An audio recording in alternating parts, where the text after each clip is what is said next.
Hello! Bienvenue. Bonjour. Bienvenue dans cette série d'interviews, La voix des femmes qui créent leur voix. Aujourd'hui, ça va être assez exceptionnel parce que c'est la première fois que je fais un live. C'est une série d'interviews de femmes inspirantes qui marchent leur voix, qui osent leur chemin. Et aujourd'hui, j'ai la grande joie d'être avec Gaïa You. Bienvenue. Merci Mathilde. Bon, c'est une histoire incroyable, le fait qu'on soit là et qu'on soit en train de filmer cette interview, cet espace de rencontre. Voilà, elle m'avait interviewée il y a 7 ans et puis là on se retrouve dans cet espace pour continuer ce tissage qui avait démarré il y a plusieurs années. Est-ce que tu as envie de nous dire un peu plus qui est Gaïa, qu'est-ce que tu proposes au monde avec, dans l'inspiration du moment? Ça c'est la question à laquelle je sais jamais comment répondre. Mais bon, on commence souvent comme ça. Ouais. Qui est Gaïa? Gaïa est, je me propose comme vraiment une présence dans ce monde. Je viens goûter à cette expérience qu'est la vie avant tout. Et je sens que à travers tout mon chemin, j'ai eu des enseignants, des mentors. J'ai appris à travers ces humains-là, mais vraiment la plus grande enseignante pour moi, c'est la vie. Alors je marche sur ce chemin, je rencontre la vie et les expériences qu'elle amène. J'apprends. À travers ce processus-là aussi, je marche vers une forme de reconnaissance de plus en plus vers ce que je suis. Ces expériences-là me ramènent vers moi, me rappellent ce que je suis, m'enseignent. Et à travers tout ce que je vis et tout ce que je découvre, après, je suis souvent appelée à partager, à retransmettre.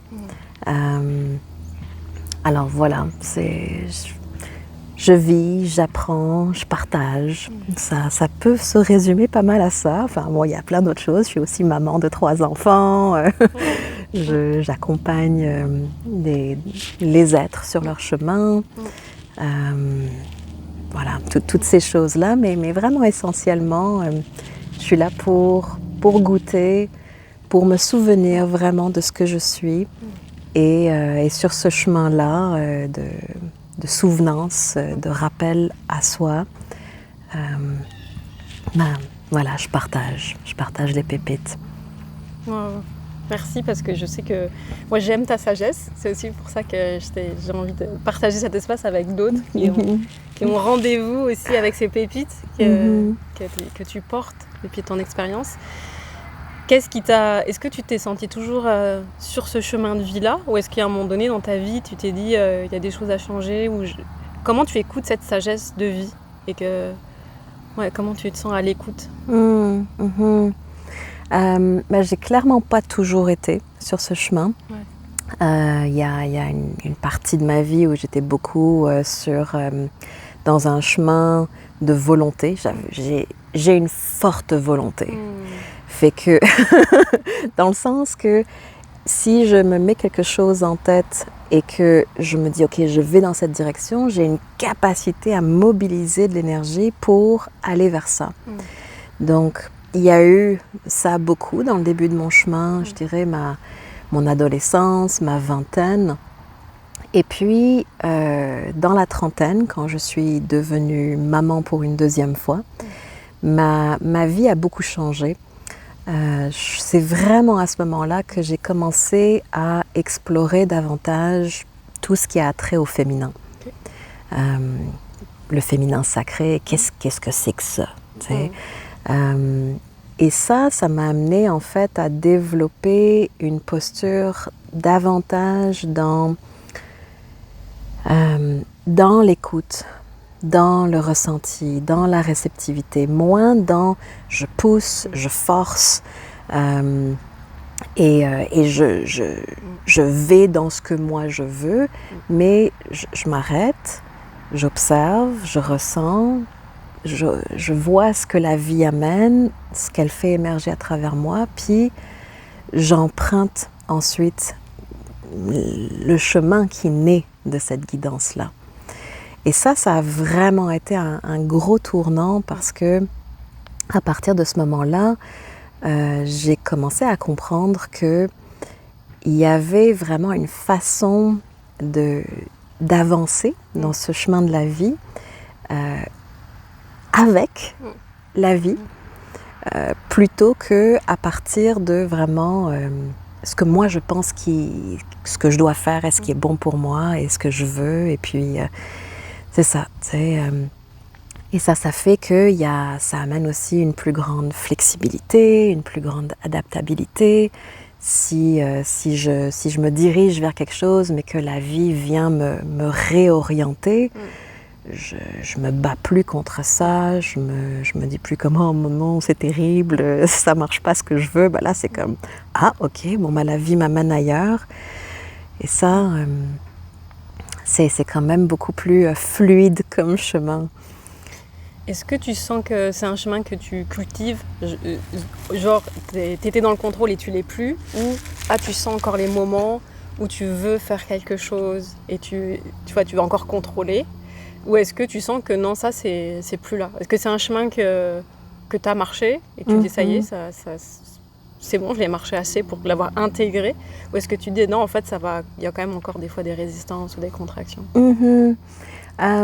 Je peux voir, alors c'est de moins en moins, parce que là, ça fait, je dis, un bon 15 ans que j'ai consciemment choisi d'entamer ce mode de cheminement, de me dire, ok, je m'en remets à plus grand, je m'en remets à la vie, je m'abandonne. Puis ça a été tout un processus, parce qu'évidemment, la personnalité, le personnage, l'ego, lui, il est tellement habitué à se dire, moi je sais, et je vais aller vers ce que moi pense que je dois faire, et ce qui est le mieux, et puis ce qui marche, puis tout ça. Fait que ça a été ce processus de relâcher ça tranquillement. Puis là, aujourd'hui, je peux voir, il y a des moments, comme je disais hier, par rapport au voyage, je peux voir que, par exemple, là, je devais aller à Bali cet automne.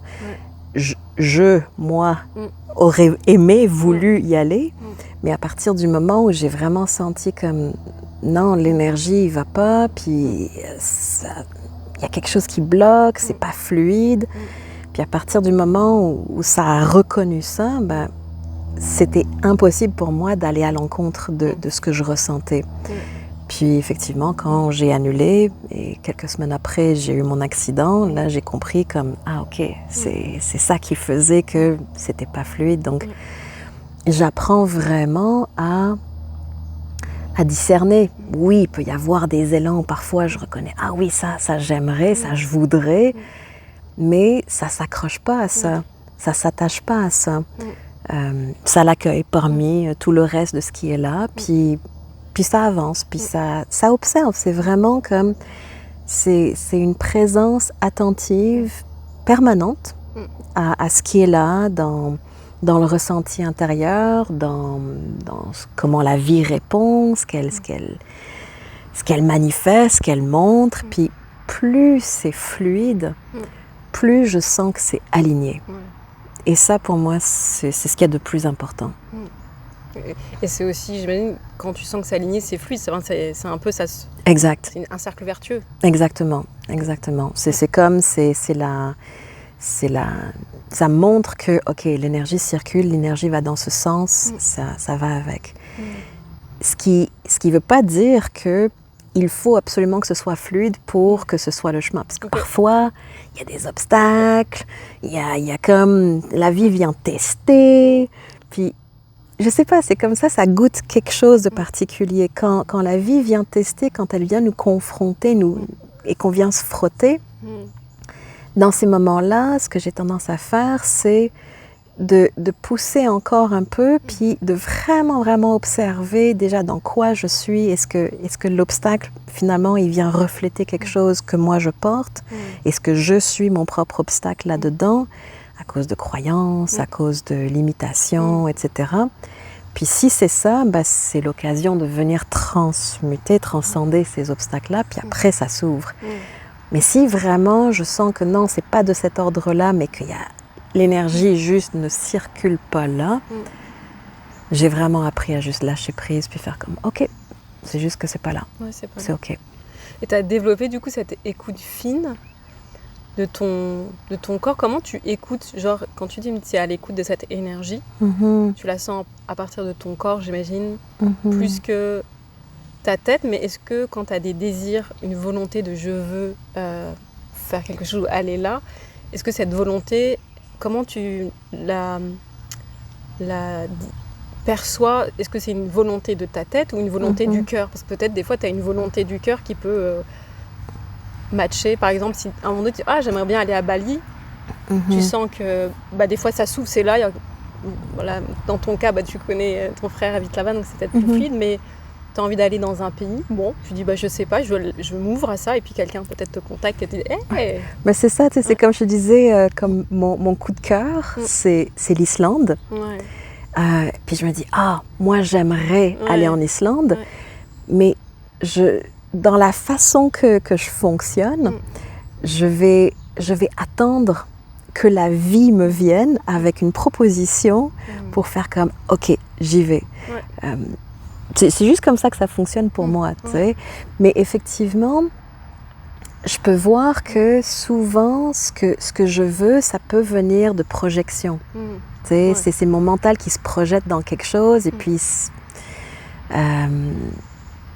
c'est ok, tu sais. Mais quand je viens écouter dans mon corps, c'est là que je sens comme ok, c'est le temps, c'est le moment, c'est aligné. Comme si ce voyage-là se fait un jour en Islande, je sais qu'il va arriver quand je vais être mûre, quand je vais être prête. Et je préfère que la vie me mûrisse en attendant, et que ça arrive à point nommé quand c'est le bon moment, plutôt que de devancer, de le précipiter, de forcer, de pousser. Je veux dire, c'est possible aussi de fonctionner comme ça, mais ce n'est plus de cette façon-là que je choisis d'avancer dans la vie.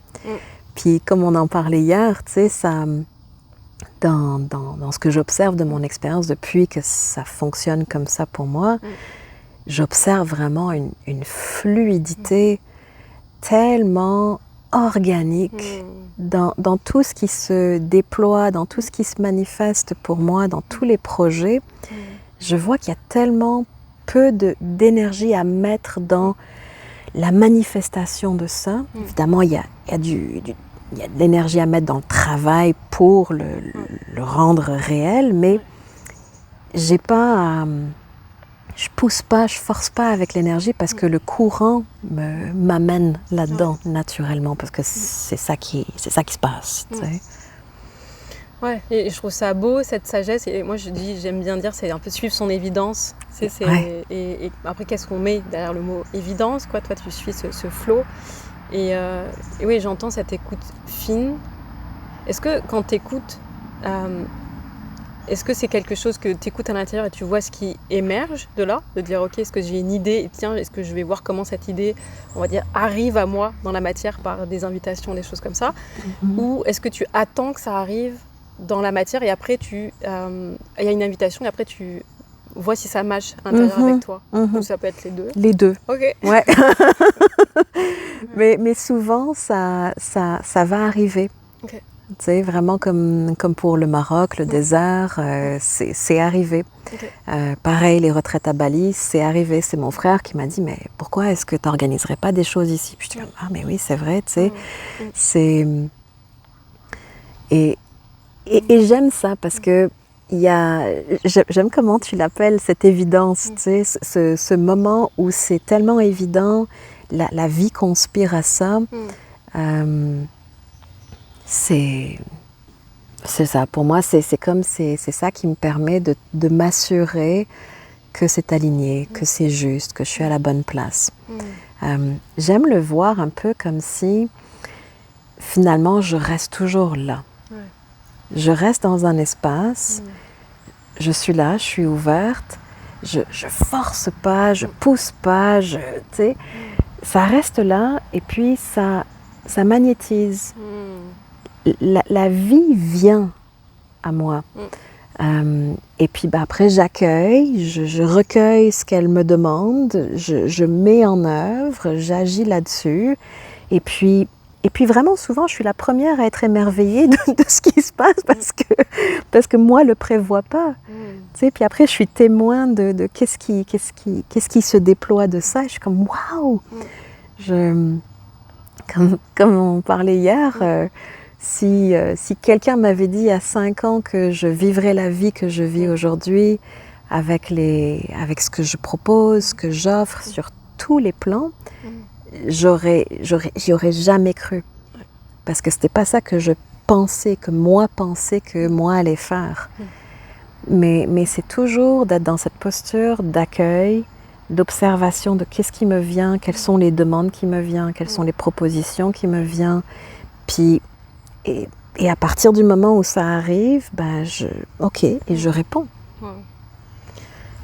Pour moi, dans ce que je perçois, c'est que tu as vraiment une sorte de confiance ou d'assise en toi-même et en la vie, parce que de dire, ok, j'ai confiance que la vie, elle va m'amener quelque chose et j'ai confiance en ma capacité à magnétiser, d'envoyer dans le champ, on va dire, dans l'univers, dans l'espace autour de moi, ce qui vibre juste pour mon être. En tout cas, ce que tu magnétises peut-être de manière plus ou moins inconsciente, mais que tu dis, ok, j'ai confiance en ce que je vais magnétiser, ce qui va arriver à moi, et de la confiance dans ton propre discernement, de dire, ok, là, c'est quelque chose qui est juste, c'est pas quelque chose de la volonté, et puis je sens que là, ça match un peu, ce genre de rencontre entre l'univers m'amène un truc, et ça match avec ce que je sens qui je suis dans l'instant. Ouais, vraiment. Je crois qu'une grande partie de mon cheminement des 20 dernières années, ça a été d'affiner cette assise, cette écoute, cette sensibilité-là. Puis vraiment d'asseoir et de consolider l'expérience de l'unisson à la vie. C'est-à-dire je ne me vois pas distincte de la vie. Je ne me vois pas séparée d'elle. Nous sommes la vie.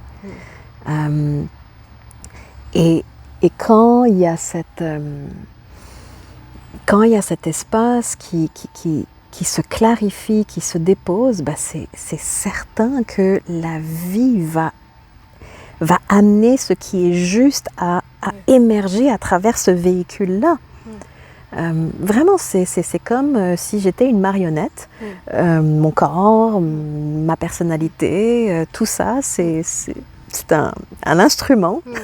Et la vie m'utilise pour amener dans le monde, dans la création, ce qui correspond à toutes les cordes qui sont dans cet arc-là, à tous les dons, les compétences, les talents, enfin tout ce qui a été développé ici, qui fait que, oui, je suis apte à faire ceci. Et donc, la vie m'utilise pour cela. J'avais 2 questions qui arrivent, mais est-ce que du coup tu dirais que la vie soutient la vie? Parce qu'en fait, la vie, elle vient te traverser, mais en étant au service de ta singularité. Comme tu disais, tes cordes, j'adore cette image de tes cordes qui est en toi. Et du coup, elle vient aussi au service. C'est pour ça que j'aime me dire ça, un peu ce mantra, la vie soutient la vie. Ouais.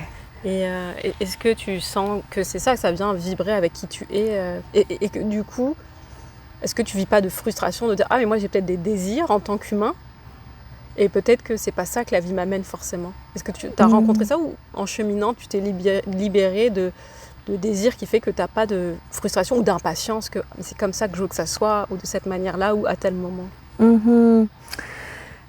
Oui, la vie soutient la vie. Oui, absolument.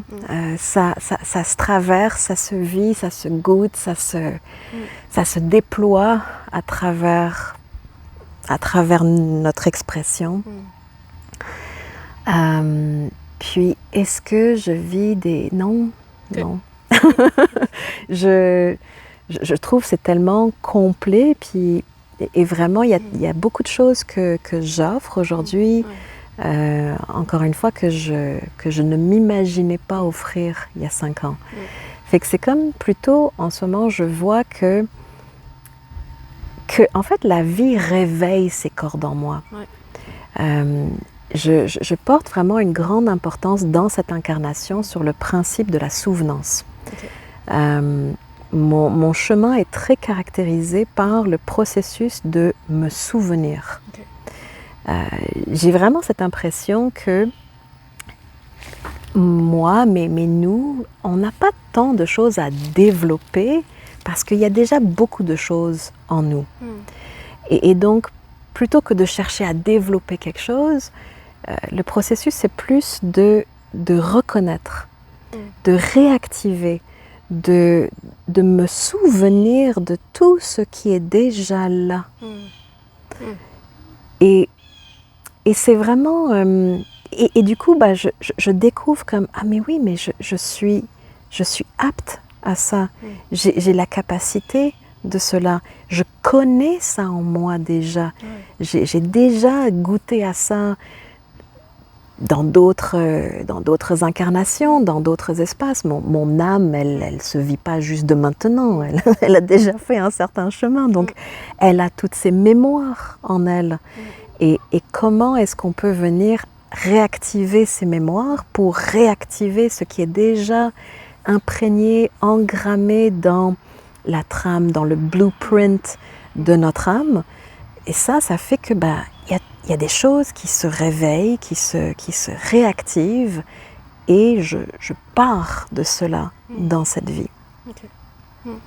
C'est beaucoup comme ça que je le vis. J'aime cette approche parce que c'est vraiment... c'est pas toi qui fais, c'est vraiment pas une approche... c'est vraiment une approche pas... comment dire ? Je pourrais pas dire que c'est pas actif parce que pour moi il y a vraiment... Je suis là, donc il y a quelque chose qui est déposé, mais c'est pas quelque chose en force. En fait, je vois pas quelque chose qui... Tu vois, je disais, c'est la voix des femmes qui créent leur voix. Est-ce que toi tu dirais plutôt que tu co-crées Tu co-crées avec la vie ou tu te laisses même traverser par la vie? Ouais, mais je crois que je me laisse traverser et lorsque ça traverse, j'observe ce qui est là et forcément, je crée avec ce qui traverse. Tu sais, donc ça devient nécessairement une co-création à travers ce véhicule aussi. Mais c'est avant tout de me laisser traverser. Pour moi, c'est... Dans l'expérience que je vis, c'est une évidence qu'il y a une intelligence, une conscience qui orchestre, qui est en arrière de toutes ces formes-là. Et que cette conscience-là, elle se vit, elle se déploie à travers nous. Et c'est de me placer là-dedans et puis d'observer qu'est-ce que ça crée vraiment. Puis de voir, je suis un agent dans ce processus de création parce que sans moi, ça ne créerait pas cela. Donc nécessairement une co-création, mais moi, n'est pas l'auteur de ce qui est créé. Est-ce que tu enseignes ça? Est-ce que tu partages ça? Est-ce que ça fait partie de ce que tu transmets? Parce que c'est un chemin qui n'est pas, on va dire, commun. En tout cas, c'est pas ça qu'on nous enseigne à l'école, dans la société, de se dire, en fait, c'est cette écoute subtile de la vie qui va te mettre en mouvement. C'est pas toi qui va vouloir aller dans une direction. C'est toi qui te laisses traverser. Et moi, je fais un peu de human design. Et en human design, beaucoup de personnes, dans leur façon d'interagir avec la vie, c'est répondre aux invitations. Ça s'appelle répondre à l'invitation. Donc il y a vraiment quelque chose qui est pas, c'est pas je veux faire, c'est je réponds à l'invitation qui soit me traverse, soit quelqu'un me fait une invitation et après je ressens si ça matche ou pas. Et du coup, toi, est-ce que tu enseignes cette posture-là? Je sais pas si tu appelles ça une posture intérieure. Mais c'est drôle, il y a comme une synchronicité là qui arrive parce que parce que jusqu'à maintenant, j'ai jamais tant été de façon comme plus officielle dans une posture d'enseignement.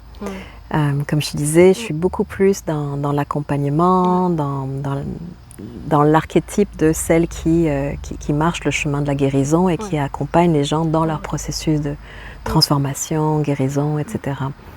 Mais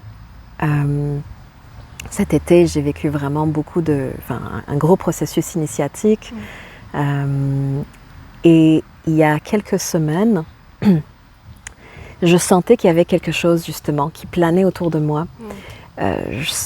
Comme quelque chose qui me travaillait et puis que ça voulait descendre. Et j'ai offert l'espace à cela de descendre. J'ai été à l'écoute et en 2 heures, j'ai complètement canalisé un parcours sur 12 mois. Je ne sais même pas encore exactement comment l'appeler. Je n'ai même pas encore annoncé. Là, c'est la première fois que j'en parle. Voilà, ça se dit, là, c'est le moment, ça se partage. Puis justement, c'est de venir transmettre tout cela. Mais de le transmettre, oui, de façon,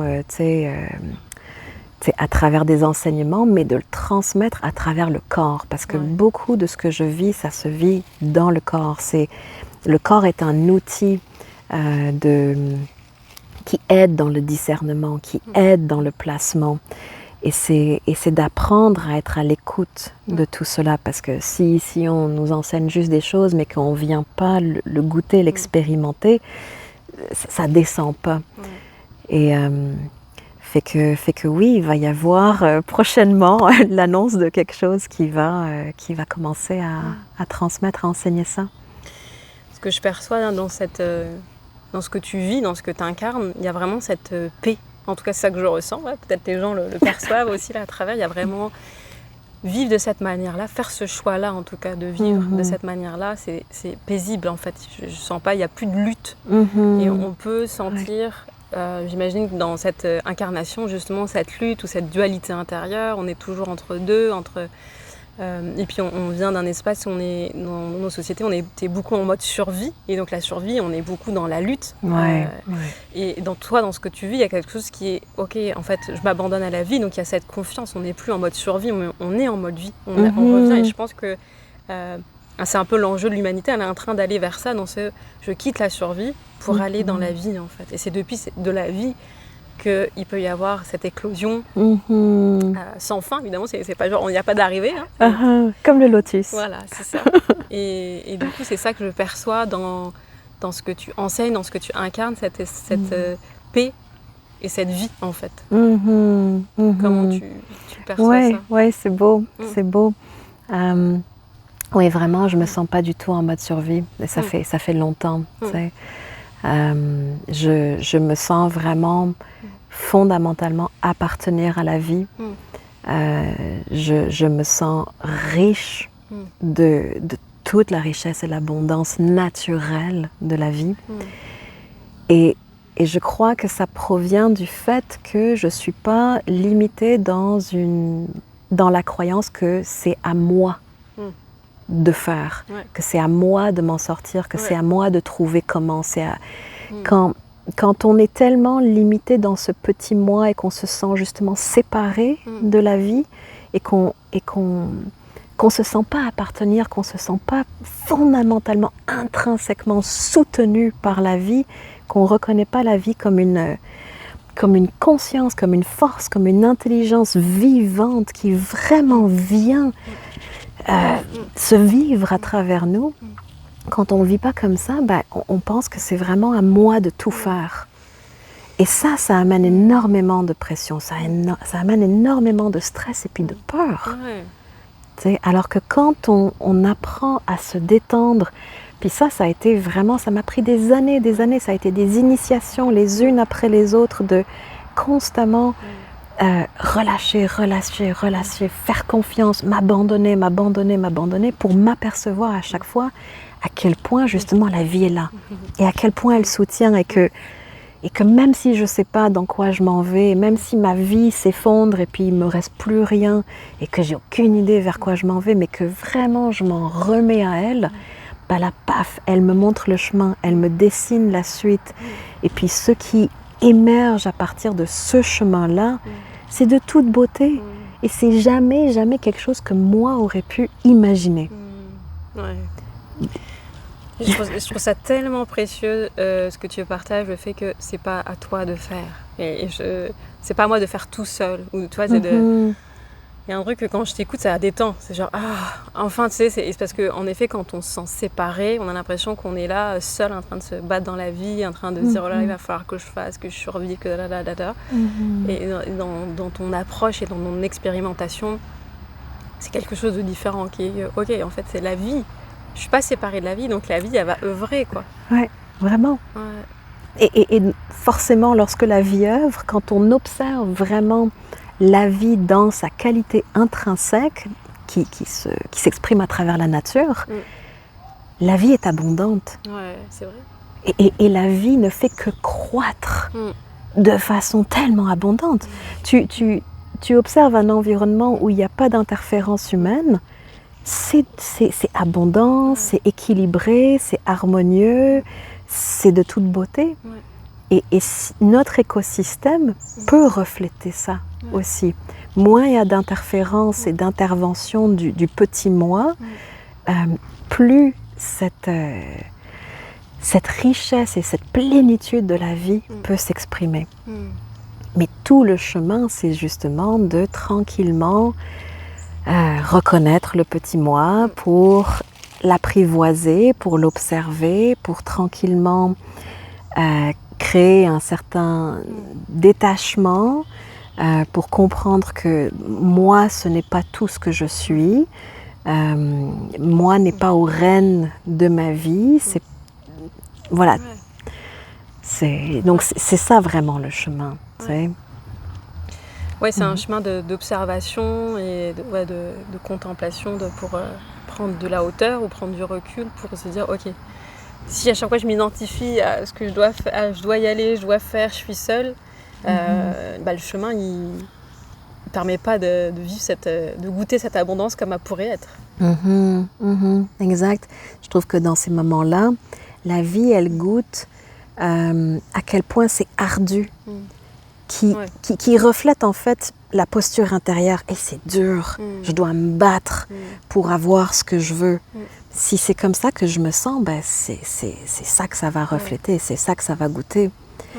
Mais si tranquillement, à travers le temps et les expériences, parce que tout ça, ça ne se... On n'établit pas cette posture intérieure du jour au lendemain par la simple volonté de comme je veux ça, je le comprends conceptuellement et donc j'y suis. C'est vraiment un cheminement, c'est un processus, c'est une démarche. Et à travers les cycles, à travers les couches, ça s'assoit, ça s'établit. Et je suis persuadée que je suis loin d'avoir fini ce processus-là. Ça va encore s'établir. Je ne sais pas à quoi ça va ressembler dans quelques années, mais c'est ça. Ça descend, ça s'ancre, ça s'incarne.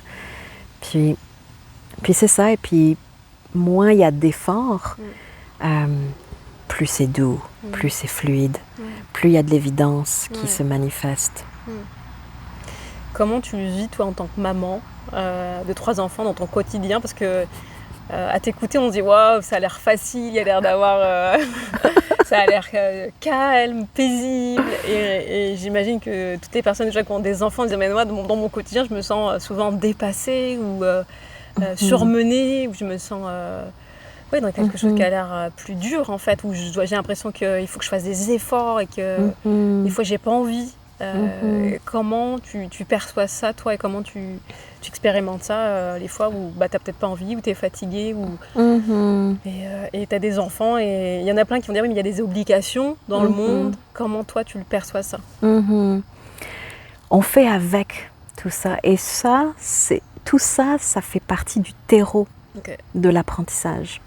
T'as vu comment t'es à la maison et c'est pas la première fois que tu passes du temps à la maison avec nous. Donc effectivement, les enfants, les demandes, la vie, tout ce qui se passe, c'est comme... C'est riche, c'est plein, ça, c'est ça. Mais pour moi, c'est là que justement, l'effort, je vais le faire sur rester présente et continuer à observer où est-ce que je suis dans tout ça. Lorsque, en fait, quand j'ai eu mes enfants, donc mon aîné a 14 ans, donc ça fait 14 ans que je suis maman maintenant, nous on a fait le parcours de l'école maison pendant 10 ans. Okay. Donc pendant 10 ans, j'étais à la maison avec mes enfants tous les jours. Et c'est vraiment eux qui m'ont amenée vers le fait de développer ma présence à ce qui est là. Et ma présence à ce qui est là, ça ne veut pas dire je suis calme tout le temps. Ma présence à ce qui est là veut dire vraiment j'observe où est-ce que je suis. J'observe quand j'ai des émotions qui montent. Puis parfois mes émotions montent, j'explose et puis j'observe que ça ne fait pas du bien, ni à moi, ni à mes enfants, ni à mon entourage. Et donc la prochaine fois que j'observe que mes émotions montent, ben là je me vois là-dedans, puis j'ai l'occasion de me réajuster. Parce que la vie, c'est, comme je disais au début, c'est l'enseignante principale. Avec toutes les expériences qu'elle nous amène, il n'y a pas à se dire je vais atteindre cet état de conscience éveillé, peu importe, quand je suis sur mon pouf de méditation et donc il faut que je médite tout le temps. Tu sais, c'est ça, un peu cette image en fait. Ouais, alors ces moments-là sont ultra précieux. Parce qu'ils nous permettent de nous recentrer, ils nous permettent d'observer, d'être avec tout ce qui est là. Mais après, c'est dans le quotidien, c'est dans justement les responsabilités, les obligations, la famille, tout ça, que je peux m'observer. Et ça demande un certain effort. De rester présent, de rester là, de pas me lâcher. Et c'est ça c'est beaucoup ce que j'ai pratiqué grâce à mes enfants qui ne me laissaient pas vraiment le temps de ne pas être là, tu sais.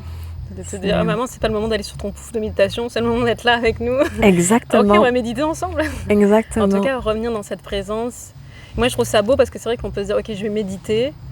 Et puis après la méditation, je vais être dans le brouhaha. Et puis c'est comment je ramène cet espace de méditation dans mon quotidien aussi. Oui, il y a l'espace où ça va être beaucoup plus facile d'accéder à de la paix. Quand je suis sur mon pouf de méditation, je suis en silence. Et là, je me dis, là, au bout d'un moment donné, je peux la trouver, cette paix. Je peux faire taire un peu mes pensées.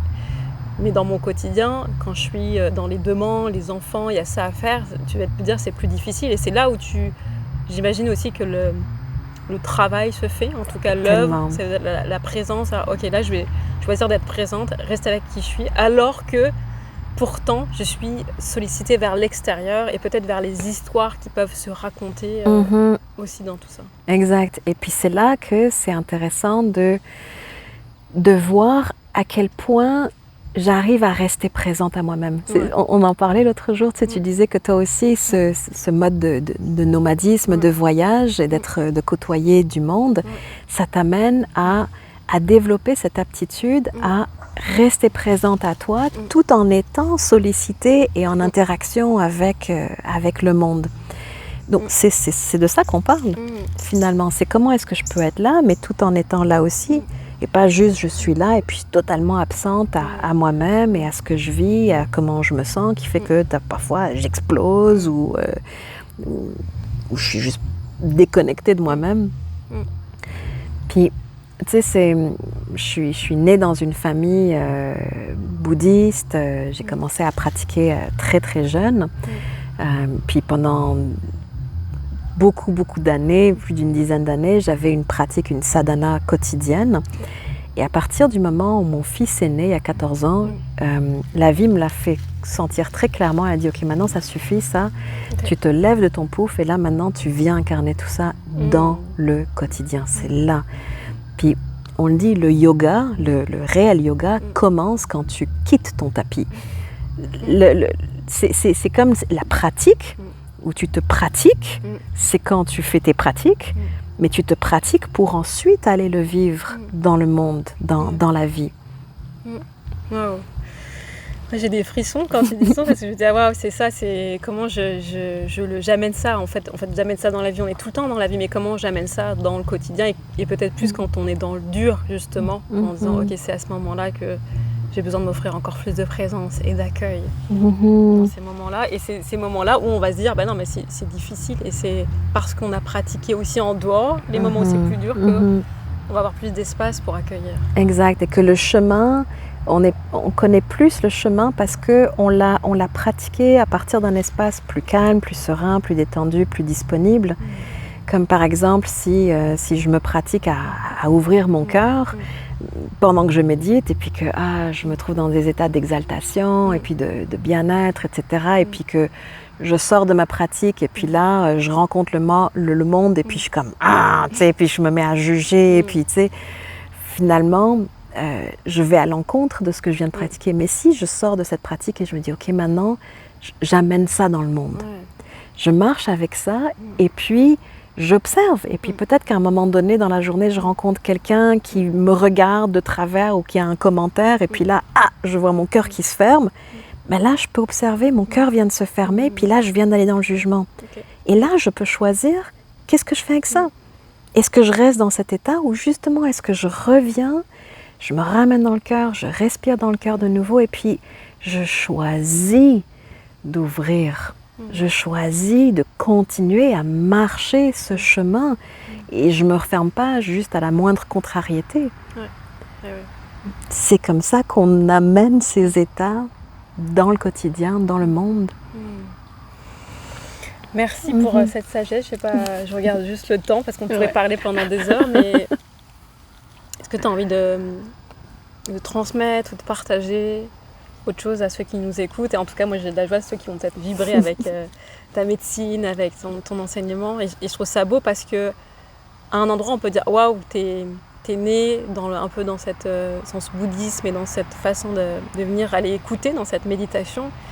Et on pourrait dire que tu as des facilités parce que c'est là en toi, mais moi je trouve que tu portes tellement cette sagesse que c'est justement ok, donc on sait vers qui se tourner. En tout cas, je me dis ça serait vers toi que je me tournerais pour apprendre cette sagesse-là, parce que toi tu la portes vraiment dans ton être, c'est là, et tu chemines avec depuis toutes ces années, donc il y a vraiment cette expérience qui est vraiment là depuis tout ce temps. Et donc je me dis, les gens ont de la chance, en tout cas ceux avec qui vivre, de rencontrer cette sagesse-là. Ouais, merci. J'ai pas grand-chose de plus à dire. Peut-être c'est juste pour me humaniser là-dedans. Oui, je suis née dans une famille bouddhiste spirituelle, mais avec aussi des parents humains. Et puis, dans certains cas, pour un de mes parents, assez dysfonctionnel quand même, avec des grosses blessures, avec des gros travers dans son humanité, qui fait que j'ai grandi dans un foyer où j'ai vécu des blessures, des traumatismes, et tout ça, je dirais, c'est tout qui a participé à former ce que je suis aujourd'hui. Autant le beau que le moins beau, et le difficile et le souffrant. Ça aussi, ça a vraiment participé, parce que c'est quoi qui forme la sagesse? C'est l'expérience. Et donc là, on revient encore. L'enseignante principale, c'est la vie. La vie, elle t'amène des expériences. Elle te fait vivre des choses, et comment tu vis ça, ça va déterminer finalement la saveur et la portée de cette expérience-là. Et on peut vraiment transformer nos expériences en sagesse. On peut apprendre de ça. Et que voilà, c'est de changer le regard, et à mesure qu'on change notre regard sur la vie, sur nous-mêmes, sur nos expériences, on change notre rapport à tout ça. Merci de nous rappeler à ça, cette sagesse de ok, c'est la vie. Et je trouve ça dans ce chemin, j'ai envie de souligner cet espace de souveraineté et de responsabilité de oui, j'ai eu des traumas, ou j'ai eu des souffrances, ou j'ai eu des blessures. Et c'est pas j'en suis victime, c'est ça a forgé aussi cette expérience de vie et ce regard que je peux apporter et qui fait grandir en fait, qui fait évoluer, plutôt que de dire voilà, je suis victime de ça. Exact. Puis ça, c'est une façon, un regard. Ouais. C'est quoi le regard que je porte sur moi? C'est quoi le regard que je porte sur mes expériences? Ouais. Et à partir de la qualité, de la nature de ce regard, on transforme notre réalité. C'est beau. À notre transformation. Et je trouve ça beau parce que je me dis, ouais, on a tellement de pouvoir en fait sur notre réalité à cet endroit-là, en fait. Ouais. Et quand on est dedans, quand on a la tête dans le guidon, quand on est collé dedans, on peut dire juste c'est dur ou waouh, qu'est-ce que je fais de cette expérience-là de vie. Et comme tu dis, ça transforme en fait la réalité. Ouais. Et ouais, j'ai envie de le souligner pour toutes les personnes qui nous écoutent et des fois qui sont dans le dur. Et ça, voilà, ça arrive, on va traverser des choses. Mais parfois, ça peut être les deux. Ça peut être dur et en même temps, je peux garder à l'esprit qu'il y a quelque chose pour moi là-dedans. Il y a un enseignement, il y a quelque chose, un cadeau que je vais pouvoir retirer de ça. Mais ça n'empêche qu'à certains moments, c'est dur. Puis on éprouve de la douleur, de la souffrance, de la contraction. Quand on se fait traverser par des blessures, c'est vif quand même dans le corps, les émotions. Là, tu sais. Puis mentalement, on peut s'enfermer dans des choses, on peut vivre des boucles. Fait que c'est pas de nier que ça puisse être dur à certains moments, mais encore une fois, c'est comment est-ce que je le vis, comment je le traverse. Puis il y a des façons d'ouvrir, de sortir, d'expandre notre conscience pour prendre du recul et puis voir et puis faire « Ok, je comprends ce qui se passe, je vois ce qui se passe, puis ok, donc là je m'ajuste et j'aborde ça autrement. » Ouais, c'est important de le rappeler, oui. De toute façon, on est traversé par la vie et des fois, c'est contractant, c'est souffrant et c'est comment j'amène ma conscience et mon regard dans tout ça. Ok. Ouais. Merci Mathilde. Avec grande joie. À voir qu'est-ce que la vie va continuer à créer à travers nous dans ces moments où on se retrouve pour... de voir tout ce que ça permet, ce que ça vaut. Est-ce que tu as envie de partager autre chose ou tu sens que c'est bon pour toi là? Pour moi, c'est complet. Ok. Merci. Oui, merci. Merci à vous pour votre écoute. Merci. Je ne sais pas où est-ce qu'il est ton petit truc. À bientôt. Puis n'hésitez pas, je vais mettre toutes les infos si vous voulez retrouver Gaïa pour la suivre, voir ses enseignements, ses transmissions, si vous êtes inspiré, appelé à vivre cette sagesse, cette expérience. Donc merci encore. Je viens de voir qu'on voit Moka. Il est là, il était avec nous, on était 3 en fait. Merci. Au revoir.